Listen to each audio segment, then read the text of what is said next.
The sound of shattering glass pierced the evening calm as Victoria Oakley stood trembling in her Missouri homestead. Her husband's words still ringing in her ears long after the front door had slammed behind him. "I'm done with you," Harrison Lawson had announced with cold finality, barely glancing at the dinner she'd spent all afternoon preparing.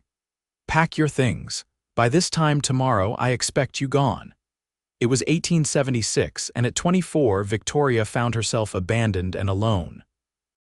5 years of marriage dissolved in a single cruel moment. 5 years of working alongside Harrison to build their home and small cattle ranch at the edge of the frontier, only to be discarded like yesterday's newspaper when he'd grown tired of her inability to bear him a child. The morning after Harrison's proclamation, Victoria watched numbly as her husband hitched his wagon and prepared to ride into town. He'd been drinking steadily through the night, his face a mask of indifference when she'd asked where she was supposed to go. "Not my concern," he'd muttered, refusing to meet her eyes. "My brother's coming to help run the ranch. Need a woman who can give me sons." Victoria stood on the porch, her small trunk packed with the few possessions Harrison had deemed hers to keep. No money, no horse. Just the clothes on her back, a few mementos from her parents, and a faded daguerreotype of herself as a young woman before marriage had hardened her features. As Harrison's wagon disappeared down the dusty road, Victoria felt the weight of an impossible decision. The nearest town, Cottonwood Springs, was 15 miles away. Even if she managed the journey on foot, what awaited her there? A respectable woman had few options beyond marriage or serving as someone's hired help. With no family and her reputation likely to be tarnished by Harrison's rejection, Victoria's prospects were bleak. With trembling hands, she picked up her trunk and began walking. The late April sun beat down on her bonnet as she trudged along the rutted road, her boots already gathering dust. She'd make it to town somehow. She had to. 3 miles into her journey, Victoria heard the rhythmic sound of hoofbeats approaching from behind. Stepping to the side of the road, she kept her eyes downcast, hoping whoever passed would simply continue on their way. Instead, the rider slowed. "Madam." "You all right out here alone?" Victoria looked up to find a man atop a chestnut gelding, his face partially shadowed by a wide-brimmed hat. He wasn't local. She would have recognized him from town gatherings or church. His clothes were trail-worn but clean, the leather of his saddle and boots well-tended. A cowboy, by the look of him, though not the rough sort that sometimes pass through on cattle drives. "I'm fine, thank you," she replied, voice cracking from thirst and held back tears.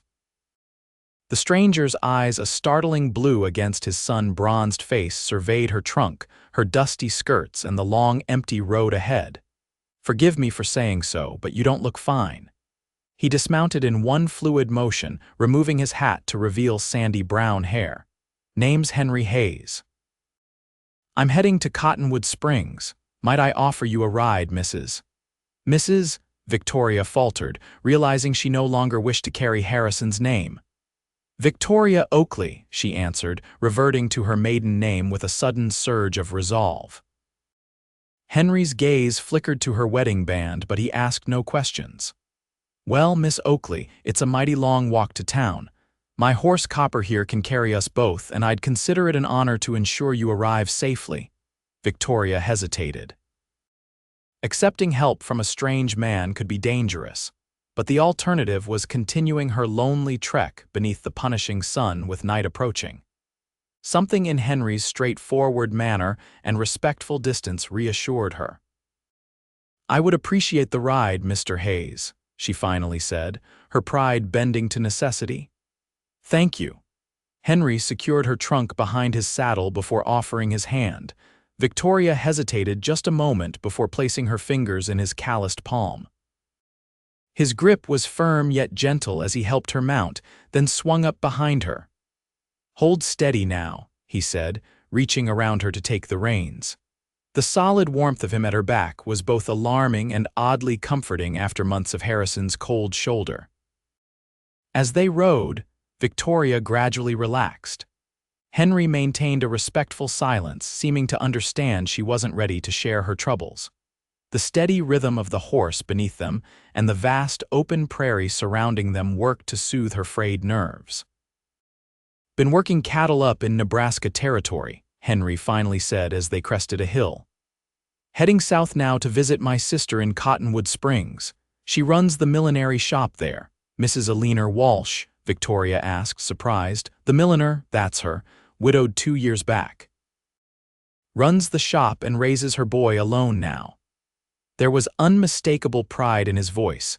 Victoria had met Eleanor several times when purchasing ribbon or having her one good bonnet reshaped. The connection somehow made Henry seem less a stranger. "She's a kind woman," Victoria offered. "Always fair with her prices." They continued toward town, the conversation easing into simple observations about the weather and the changing landscape. Not once did Henry press for details about why she was walking alone on the road with all her belongings. His discretion only increased Victoria's gratitude. As they approached Cottonwood Springs, the sun was beginning its descent, painting the sky in hues of orange and gold. Victoria felt a flutter of panic. She had no plan beyond reaching town. "Mr. Hayes," she began hesitantly, "I find myself in need of lodging for the night. Is there a respectable boarding house you might recommend?" Henry's brow furrowed. "Mrs. Miller runs a clean place on Cedar Street, but she's particular about taking women without references." He paused. "My sister has a spare room above her shop. If you're comfortable with it, I'm certain Eleanor would welcome the company." Before Victoria could respond, they were entering the town's main street. The familiar storefronts and boardwalks that had once represented an occasional day of shopping and sociability now loomed as the backdrop to her uncertain future. "Victoria!" a woman's voice called out as they passed the general store.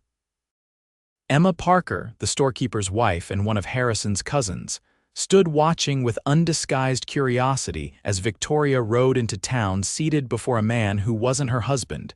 Victoria felt her face flush. By morning, rumors would be flying. She straightened her spine, nodding coolly to Emma as they continued toward the millinery shop at the end of the street. Eleanor Walsh was just locking up when they arrived. Her expression moved from surprise to delight at seeing her brother, then to concern when she noticed Victoria. "Henry. What a wonderful surprise." She embraced him warmly after he dismounted, then turned questioning eyes to Victoria, whom Henry was now helping down from the horse.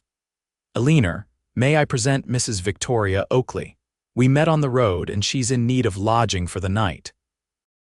I thought perhaps your spare room might be available." Understanding flickered across Eleanor's face, the kind that passed between women who recognized distress in one another. "Of course," she said without hesitation. "The room is small but clean and you're most welcome to it."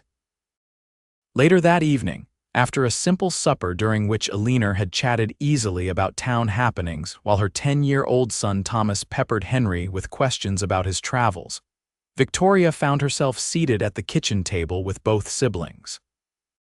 Thomas had been sent to bed and the time for polite evasion had passed. "Harrison cast me out," Victoria said quietly, fingers twisting her wedding band.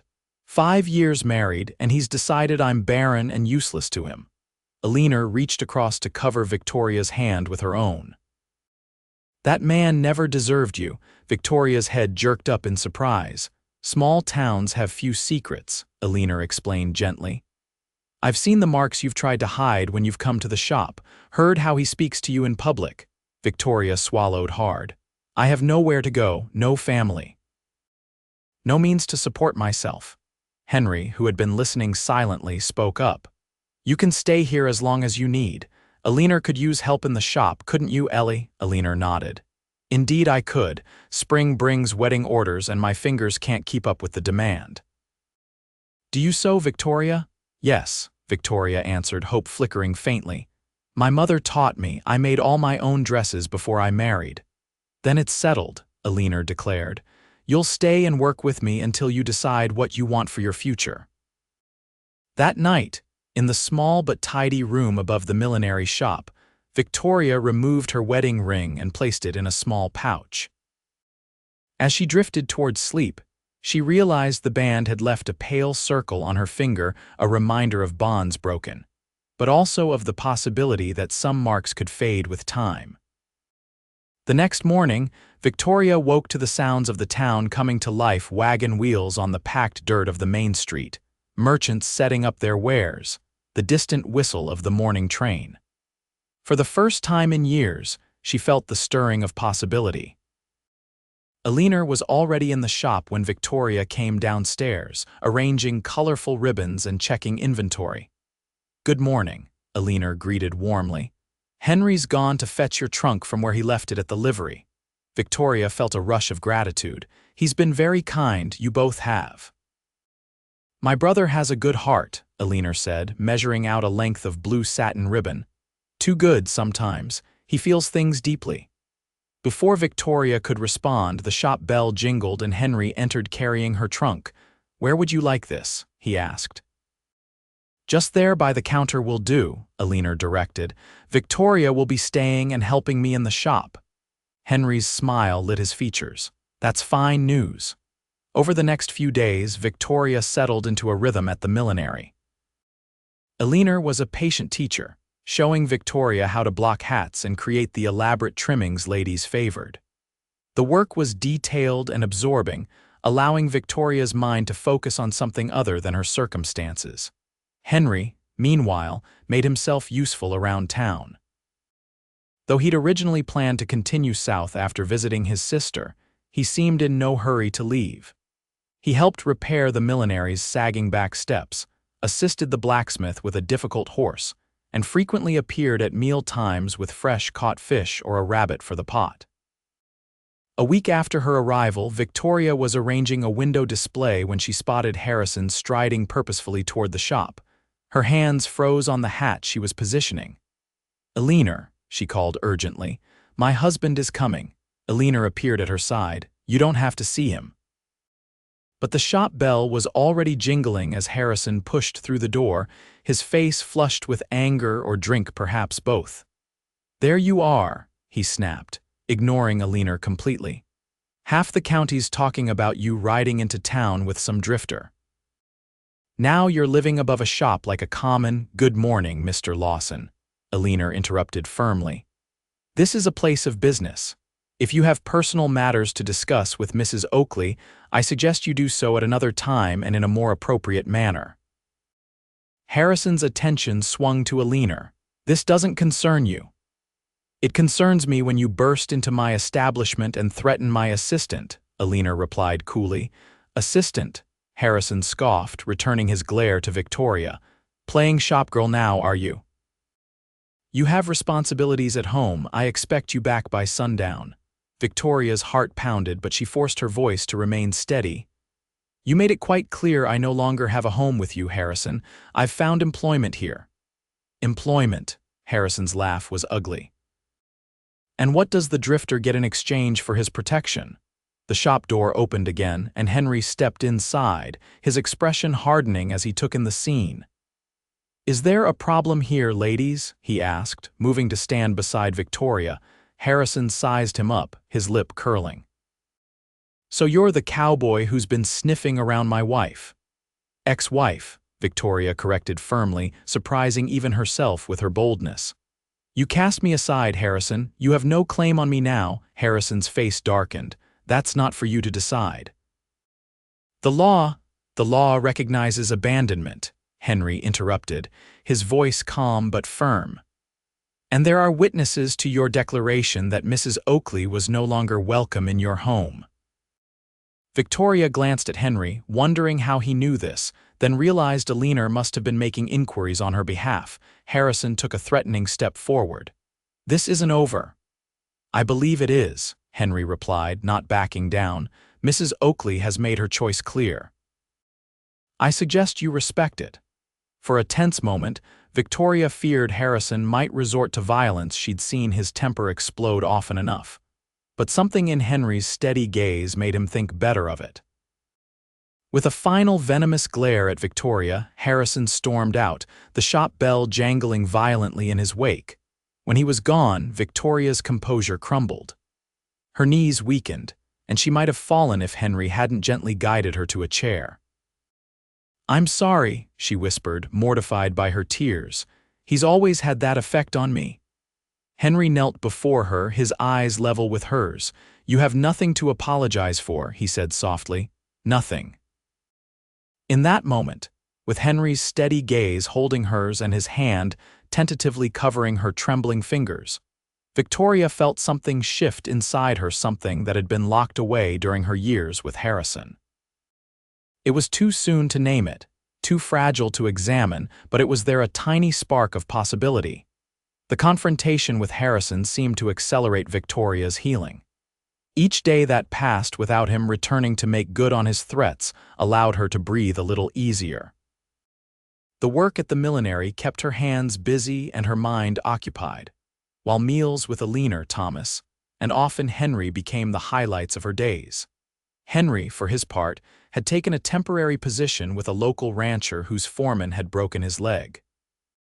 He rode out each morning and returned in the evenings, sometimes bringing wildflowers he'd gathered on the prairie for the ladies of the house, though Victoria noticed the brightest blooms always seemed to find their way to her work table. One evening in late May, Henry invited Victoria for a walk after supper. The spring air was soft with the promise of summer, and fireflies were just beginning to flicker along the edge of town. "I've been meaning to ask," Henry said as they strolled toward the small town park. "What made you decide to go by Oakley instead of Lawson when we met?" Victoria considered the question. "It was impulsive," she admitted. "But in that moment I realized I didn't want to be Mrs. Lawson anymore. Oakley was my father's name. It reminds me of who I was before everything." Henry nodded thoughtfully. "And who was Victoria Oakley before everything?" The question caught her off guard. Who had she been? It had been so long since anyone had asked, since she had asked herself. "She was hopeful," Victoria finally said. "Naive, perhaps, but kind. She loved to read and could name all the wildflowers on the prairie. She dreamed of traveling someday, seeing the mountains and the ocean." "She sounds like someone worth knowing," Henry said softly. Victoria felt a blush warm her cheeks. "What about you?" "Have you always been a cowboy?" Henry chuckled. "Not always. My father was a carpenter, taught me the trade, but after the war I couldn't settle, needed open spaces, I suppose." He glanced at the darkening sky. "Worked cattle drives, ranch jobs, whatever kept me moving. Until recently." "What changed?" Victoria asked. Henry was quiet for a long moment before answering. "Found something worth stopping for, I reckon." The weeks passed, and June brought summer heat that made the millinery shop stifling by mid-afternoon. Alina began closing early on the hottest days, and it was during one such afternoon that Victoria found herself alone with Henry by the creek that ran behind the town. They sat in the shade of cottonwood trees, their bare feet dangling in the cool water. Victoria had hesitated at first. Proper ladies didn't remove their shoes in the company of men, but the heat had won out over propriety. "I received a letter today," Victoria said, watching the water ripple around her ankles. Henry glanced at her, waiting. "Harrison has filed for divorce," she continued, "claiming abandonment, ironically enough. How do you feel about that?" Henry asked carefully. Victoria considered the question. "Relieved," she admitted. "And free." Henry's hand found hers where it rested on the grassy bank. His touch was gentle, questioning. Victoria turned her palm up, allowing her fingers to interlace with his. "I'm not ready for anything yet," she said softly. "I need time." "Time is something I have plenty of," Henry replied simply. As summer deepened, Victoria's confidence grew. Her designs at the millinery began attracting attention, with several ladies specifically requesting Miss Oakley's creations. The extra income allowed her to rent a small cottage on the edge of town, a tiny place with a kitchen garden and room for a few chickens. The independence of having her own home, humble as it was, felt like a luxury after years of walking on eggshells in Harrison's house. Henry helped her move in, building shelves and repairing the sagging front porch. He never presumed, never pushed, but he was steadily present, bringing fresh vegetables from his sister's garden, offering to fix a leaky roof, or simply sitting with Victoria on her porch as evening fell. By August, the divorce was final. Harrison had found a young woman from a neighboring town to marry, apparently unconcerned about the scandal of such a quick remarriage. Victoria received the news with surprising indifference. "I thought I'd feel something more," she confided to Henry as they walked back from church one Sunday. "Anger, perhaps, or sadness for what might have been, but I feel nothing for him now." "That's a kind of healing," Henry observed. Victoria nodded thoughtfully. "I suppose it is." That evening, Henry came to her cottage with a proposal not of marriage but of partnership. "The Wilkerson place is for sale," he said as they sat on her porch watching fireflies rise from the tall grass. 100 acres, small house, good water. "Old man Wilkerson's moving to Kansas to live with his daughter." Victoria waited, sensing there was more. "I've saved enough for a down payment," Henry continued. "Could raise a few cattle, grow some crops, it's good land." He paused, seeming to gather his courage. "I'm not asking for promises, Victoria, but I'd like to know if there might be a chance for us someday. If you could see yourself building something new, with me." Victoria studied his face in the fading light. This man who had picked her up when she'd been cast aside, who had never once made her feel like a burden or a broken thing, who had given her time to find herself again. "I'd like to see the property," she said softly. The next day they rode out to the Wilkerson place together. The house was weathered but solid, perched on a small rise overlooking a creek. Ancient cottonwoods provided shade, and the meadows rippled with late summer grasses. It wasn't grand, but Victoria could immediately see its potential. "The house needs work," Henry acknowledged as they walked through the sparse rooms. "But the bones are good." Victoria ran her hand along a windowsill, imagining curtains she could sew, a garden she could plant. "How would this work, Henry? What are you proposing?" Henry leaned against the doorframe, regarding her steadily.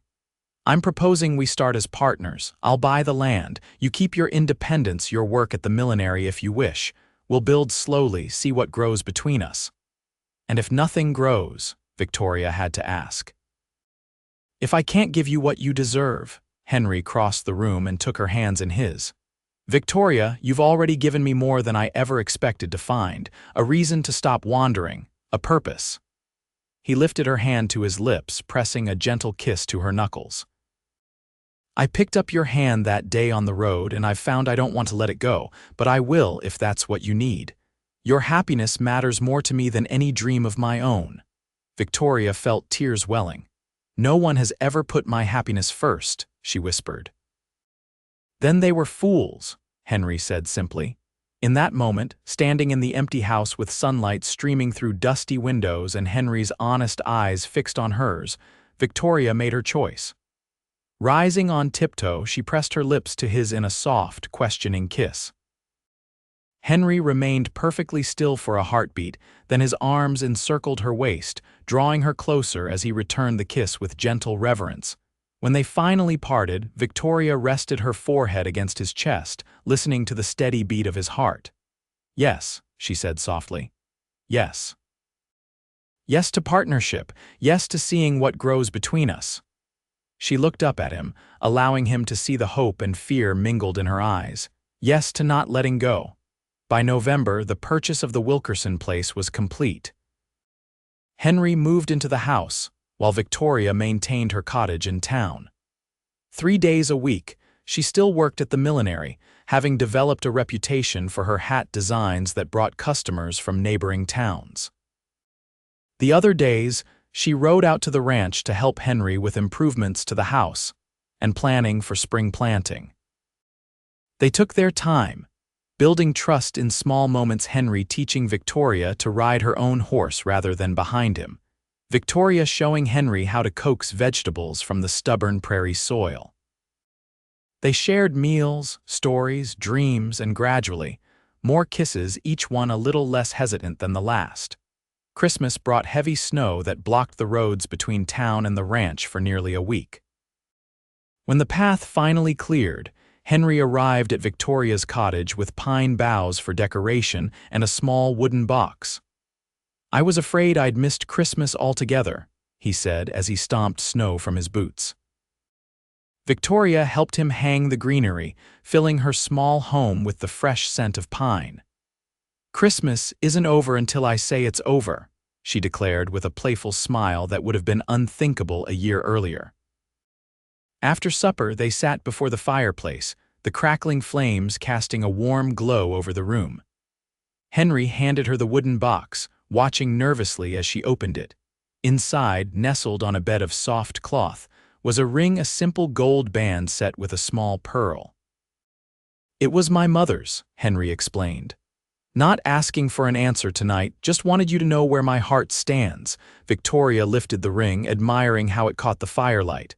"It's beautiful, Henry." "Like its future owner," he replied, a hint of shyness in his smile. Victoria closed the box carefully. "Ask me again in spring," she said softly. "When the land wakes up, ask me then." Spring came early that year. By March, the first wildflowers were already dotting the prairie, and the creek running through the Wilkerson property, now known locally as the Hayes Place, was flowing strong with snowmelt.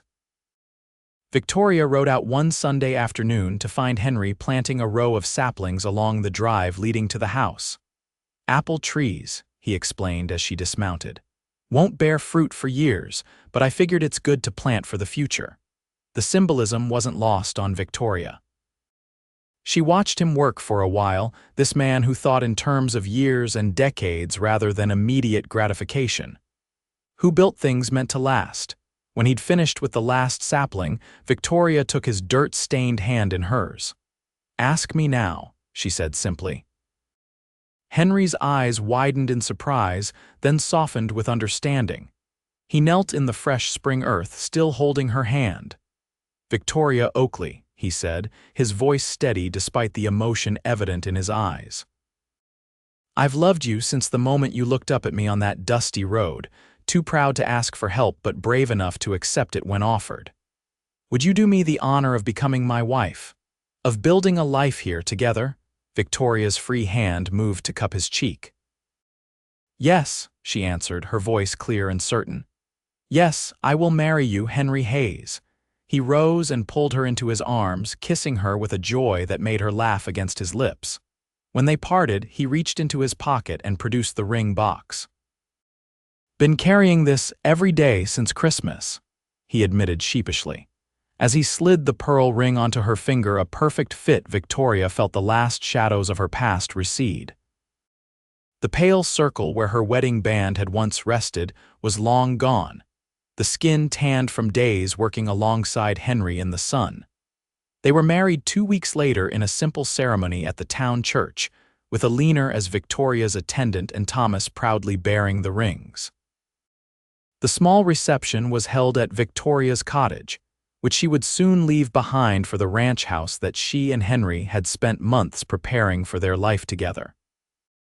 That evening, as neighbors and friends departed with well wishes, Henry found Victoria standing in her small garden, looking up at the emerging stars. "Any regrets?" he asked, slipping his arms around her waist from behind. Victoria leaned back against his chest. "None," she answered truthfully. "Though I am wondering something." "What's that?" She turned in his arms to face him. "That day on the road when you stopped for me, why did you?" Henry considered the question. "Couldn't ride past someone in need," he said simply. "But when you put your hand in mine to mount up." "Something happened. Can't explain it except to say I felt like I'd been wandering my whole life, and suddenly I knew where I was meant to be." Victoria rose on tiptoe to kiss him softly. "I'm glad you stopped," she whispered against his lips. "I'm glad you let me," he answered, drawing her closer.